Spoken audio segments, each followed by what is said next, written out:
Leprechaun, and I'm doing a face cam thing. Oh my gosh. Yesterday in Escape from Siberia I hinted at starting another game because what was it? Mirror Lied was extremely short, a lot shorter than I thought it would be.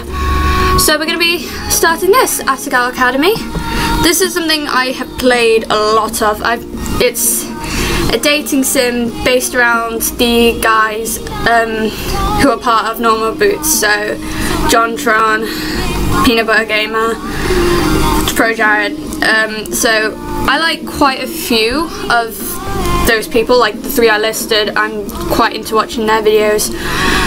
So I thought, why not do it for this channel? I've done most of the routes. I've done PBGs a lot. I've done John's, I've done Pro Jared's, I've done Continues.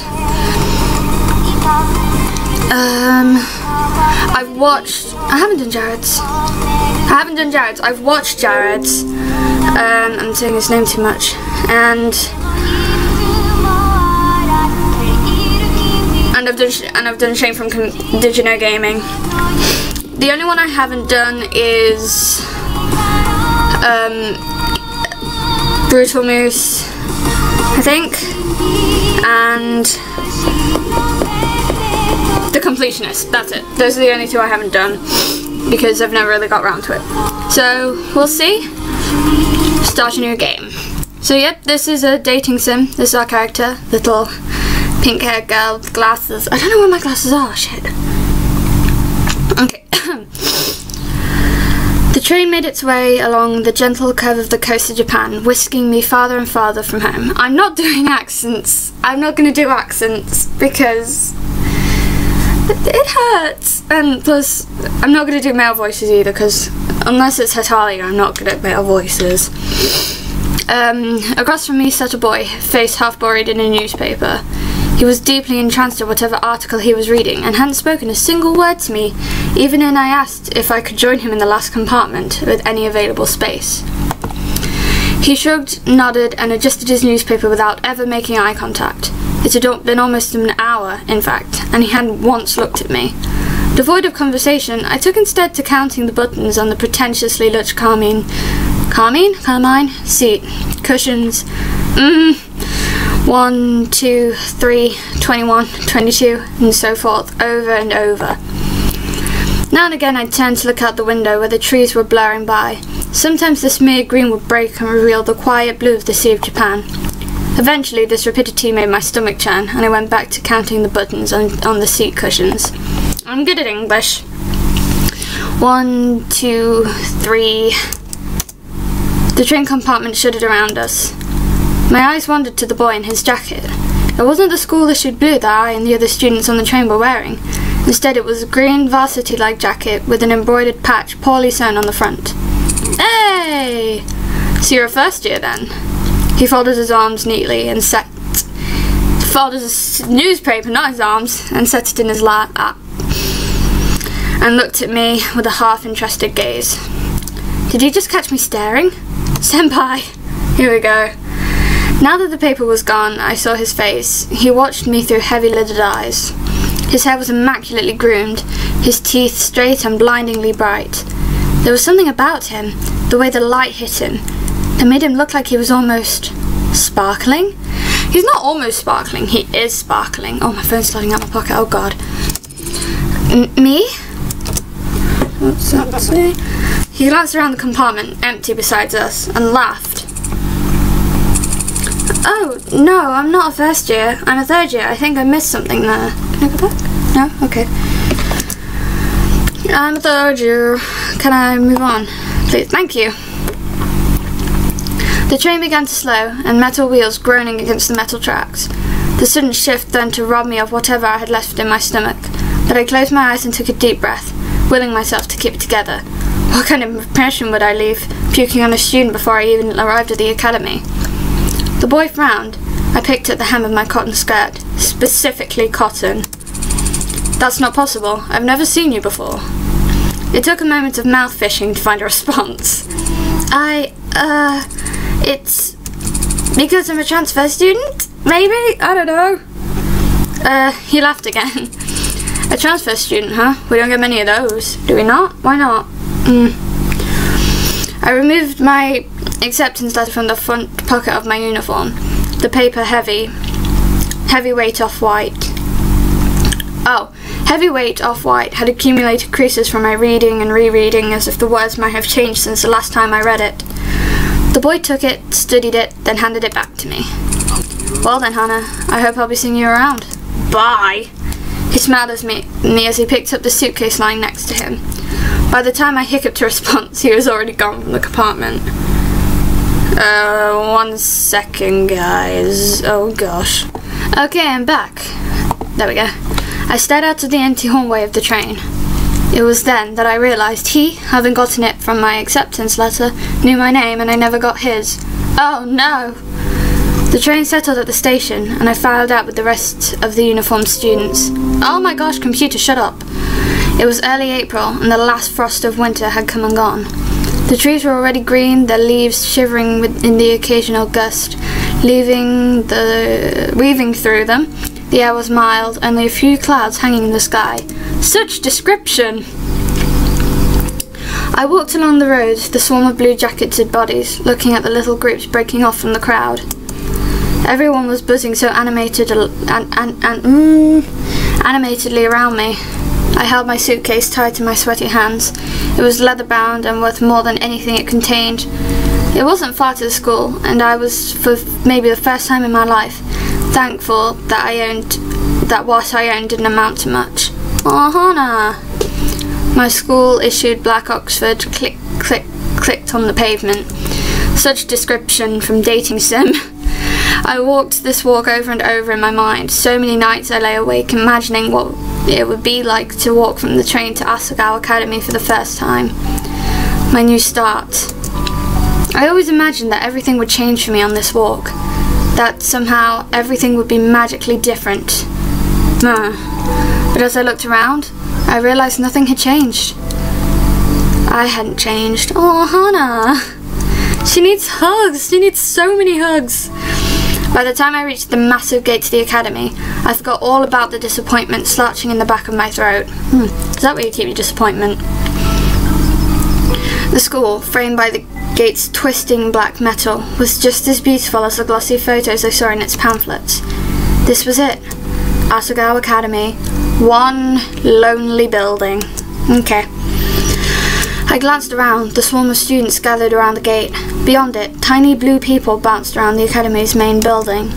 A girl pressed a button to one side of the gate. The excitement in the air was almost palpable. Palpable, that's the word. A few moments later, the black gates with great effort creaked outwards and cleared the pathway. As the rest of the group shifted forward into motion, I followed along, a sheep in the herd. My stomach tied itself into knots. I've got to remember that this is all cutscene, so these are probably going to be worse than the Escape from Siberia's on my throat, which is going to be great. I had another thing to say. Never mind. This crowd split off in different directions. For a moment, I panicked. A tired-looking man with greying hair. His hair's completely grey. It's not greying.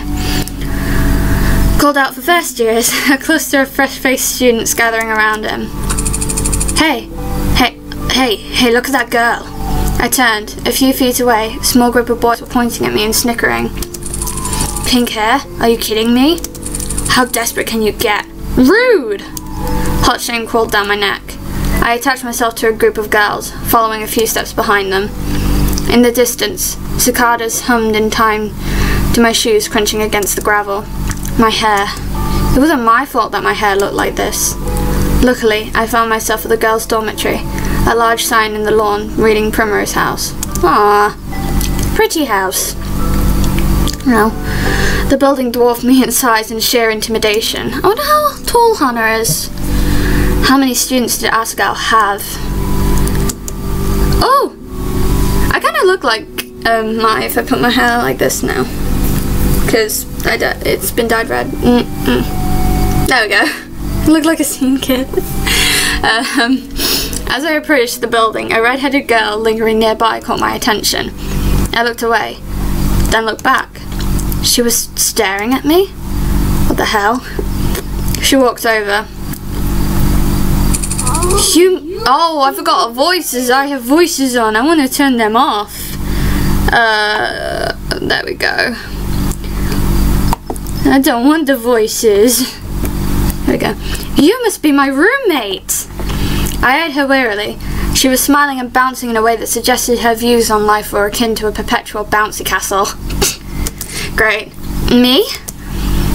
Of course, you silly. Let me guess, room 325? I thought back to the paper I received a month prior with a list of all the supplies I need for the year and my dorm arrangements. Yeah, that's right. She laughed, but I couldn't figure out what was so funny. Was she laughing at me? Bitch! When I found out my roommate was a transfer student, I knew you were going to be a total main character. I'm sorry? A what? A what? When I saw you outside the gate, I knew it was you. I mean, look at that hair. Blunt. Very blunt.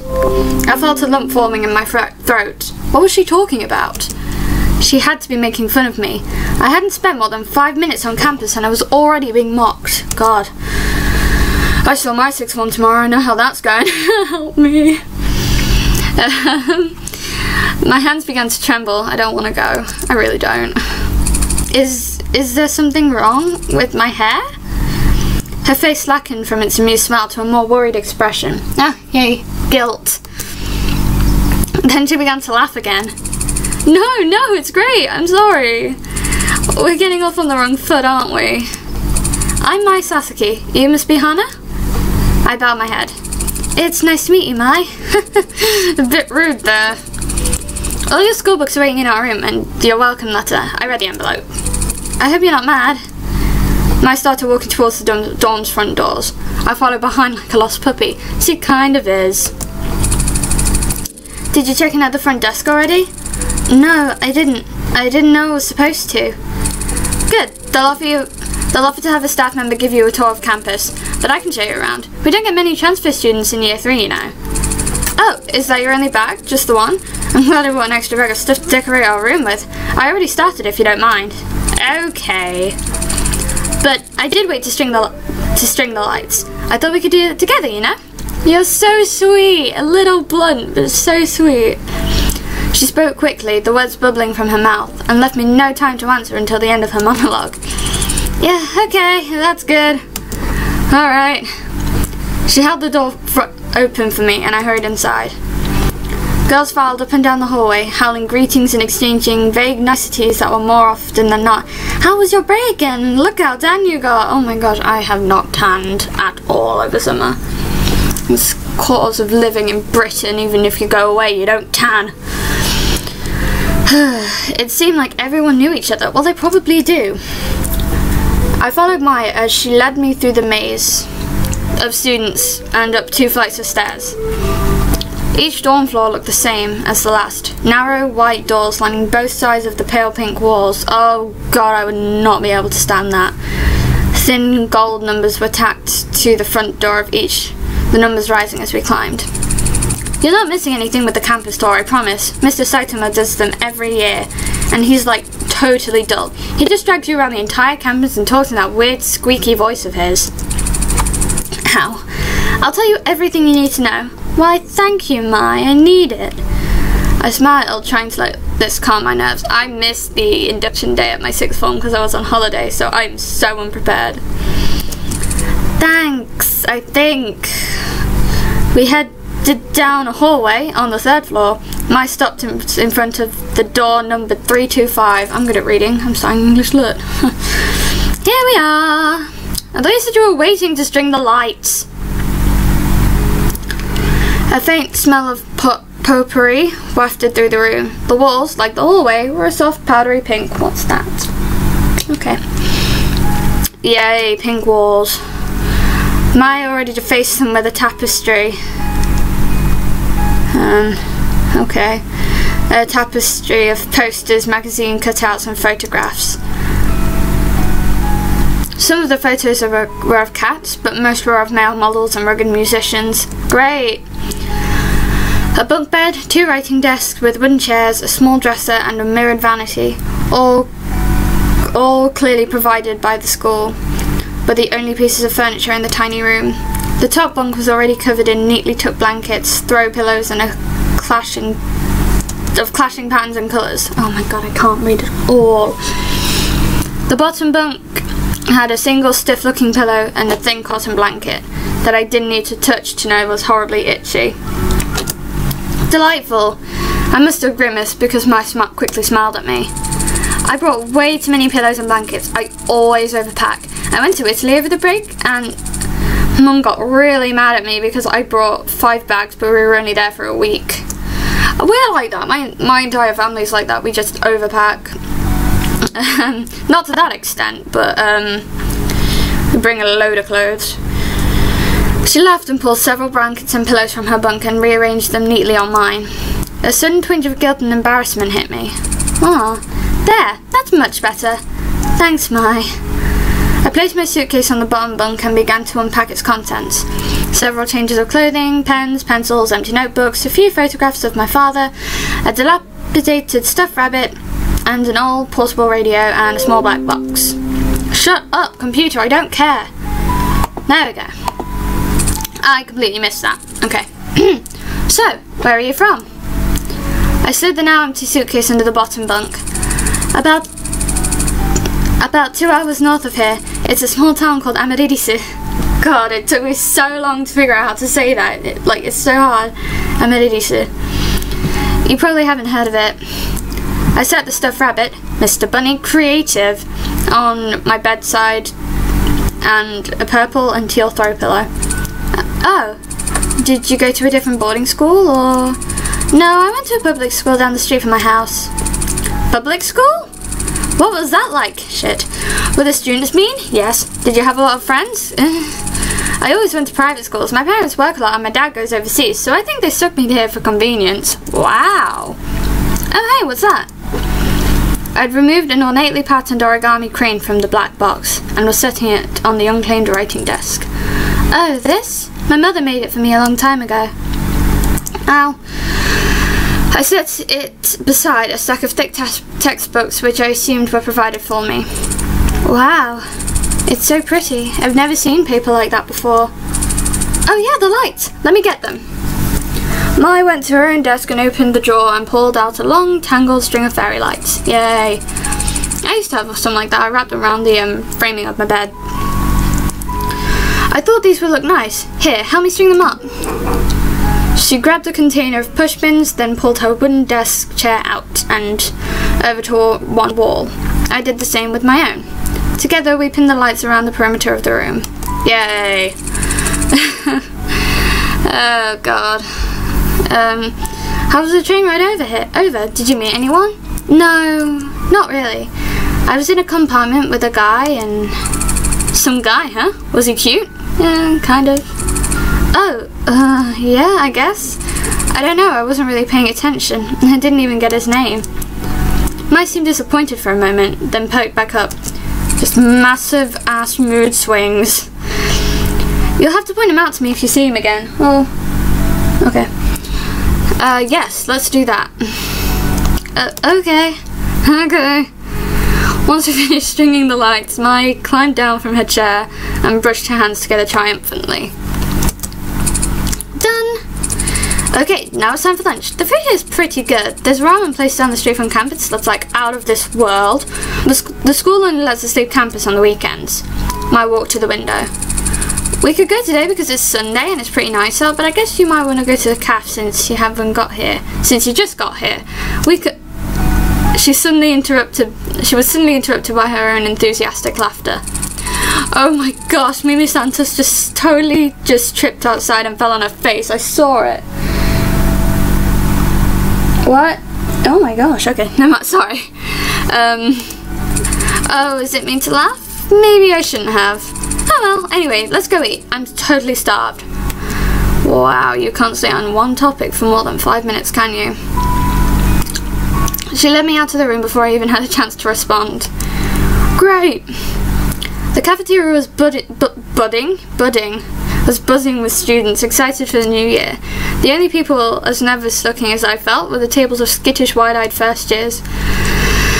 I stepped in line behind Mai, taking an empty plastic tray as we shuffled through, asking for helpings from the sulky cafeteria workers when we passed something that looked good. With full trays, Mai led me straight to a table in the back where a few students were already sitting. Great. Mai sat down and I took a seat across from her. Ugh. Hi Mai, how was your break? You're an annoying little bitch, aren't you? It was good. I went to Italy and Spain. Dad fell off a ski jet and broke his ankle. It's better now though. Great. Oh, well, that's nice.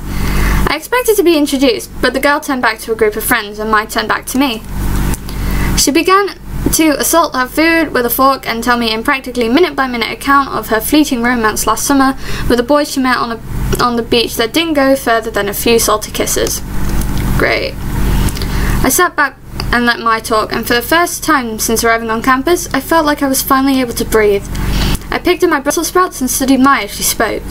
The more she talked, the more I began to notice small deals about her. Details. She had a high, songbird voice. She was dynamic, her face twisting this way and that into exaggerated expressions as she spoke. She laughed often. She imitated people in wildly shut up, computer! In wildly unflattering voices, seemingly unrelated to our actual opinion of them. But most notably, she talked a lot. I didn't find this particularly annoying, as it filled the silence and she hardly ever asked questions that required my full attention. Just as Mai was rounding off, a shockingly detailed account of the time she accidentally walked in on her friend's older brother in the act of changing, a flash of familiar green caught my eye. I glanced over. Hey, that's him!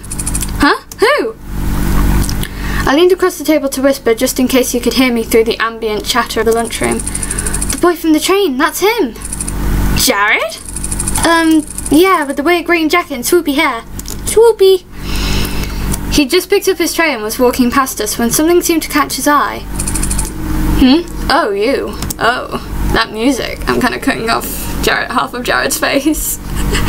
I looked up at him and suddenly realised he was talking to me. Hannah, I met you on the train. How are things sailing down for you? Really well. I found my roommate and she's been helping me out. I gestured to Mai, who was thunderstruck. In fact, she looked looking around. Everyone was. People stopped eating to turn and stare at Jared and me, my shoulders bunched around my neck. Well, if you ever need any help, I'll be around. Third year, right? I nodded. Some of my friends are in that year. Of course, they can't compare to me, but I'll give them the heads up to look out for you. He flashed a dazzling smile, then winked. It's the least I can do for such a cute girl. Whoa! I'm like Mai there, like, oh. Well, I'll see you around. Okay. Okay. I watched a torrent of thoughts raging through my head as he took his seat next to a bunch of guys who were all wearing the same jacket. That's Jared! Oh yes, I figured that one out for myself, Mai. She tore her eyes away from him and looked at me. He's the most beautiful guy in the school. Is he? Is he really? I can't believe he just looked at me. I'm gonna go to school with no voice tomorrow. I looked at Mai. Her cheeks were glowing in an indecent pink. Ooh. Where are her thoughts going? Why do they all wear those jackets? Aren't the guys supposed to wear blue blazers as part of their uniform? No, they're allowed to. You know Jared? Oh, it's this bitch. That girl turned back around and was looking at me with sudden interest. Oh, okay. Did I know him? I only talked to... Oh god, 1 minute. I'm okay. Did I know him? I only talked to him on the train for a few minutes, so... Not really. We weren't friends or anything. But looking around, Mai and this girl weren't the only ones who noticed and who were interested. Everybody seemed to be listening in. Delightful. They seemed so surprised when he talked to me. Maybe a little white lie couldn't hurt. I guess I kind of know him. The girl looked me up and down as if she were inspecting a piece of meat for furniture, not meat. Where do I get meat from? Inspecting a piece of furniture for purchase. I'm sorry, I didn't introduce myself earlier, did I? I'm Mimi. Nice to meet you, I guess. So, how did you meet Jared? Oh, come off it, Mimi. Jared's not interested. Ooh. Oh, God. Maya and Mimi stared at each other for a few seconds, having some kind of silent mental battle. Oh. I wonder if her hair's dyed, because Maya's, because her eyebrow isn't the same colour as her hair. Then Mimi turned away and continued to eat. Sorry, it was clear that she was just trying to get in with you for her own agenda, so I cut her off. Get in with me? Why? Well, you asked me about those guys in the jackets, right? Those are the Normal Boots Club jackets. They're... what? What's Normal Boots Club? Hey! Here we are. Oh, I'm cutting off some people. Okay, oh dear. I'm cutting off Paul and John a bit. Oh god. It's a club we have at school here. It's like totally exclusive and only full of the coolest students. That's 1, 2, 3, 4, 5, 6, 7, 8, 9. That makes 9 people. 9 people who are actually cool. They get together and play video games or something. Okay. That one right where shut up, computer. That one right there is John, also known as JonTron. His bird's name is Jacques. I watch JonTron. I watch a lot of JonTron. John is also the president of the drama club here at school. I can see why. Next to him is PBG. He and John founded Normal Boots Club together. PBG is one of the best soccer players in our team. Then there's Gerard. I've not done his route, so I might do it at some point, either now or in my own time. People call him the completionist because he's obsessed with completing things. He has the biggest itty bitty kitty collection I've ever seen. Whoa! Next to him is Jared, also known as Fro Jared. He's a model. That's it. That's all you'll get to know about him. Then there's Satchback, but everyone calls him Satch. He's like crazy smart. I haven't actually watched any of his videos, I think. If he does videos. I don't know, I keep meaning to look into that. Those guys over there are Paul, Nick and Josh. They write a column in the school newspaper called Continue? ? Paul, the one standing up, is the student. I'm cutting him off again, hold on. Can I just move down a bit? That's a great face. That's a great face. The one standing up is student council president. And that guy on the end there is Shane. He knows more about video games than anyone ever. Did you know gaming? She exhaled a dreamy sigh into her mashed potatoes. And that's what we're gonna call it. Yeah, that's great. So that's when we're gonna end the video. Tell me what you think down in the comments, whether you think I should continue with this or maybe discontinue it like I did with Hataoni. Although that wasn't by choice. I really like this game, so I thought it might be a good idea to share it with you guys. There we go. So, I will see you all. So, how would someone, join the Normal Boots Club? We're going to end it there. Thank you all very much for watching, and I will see you next week. Bye bye.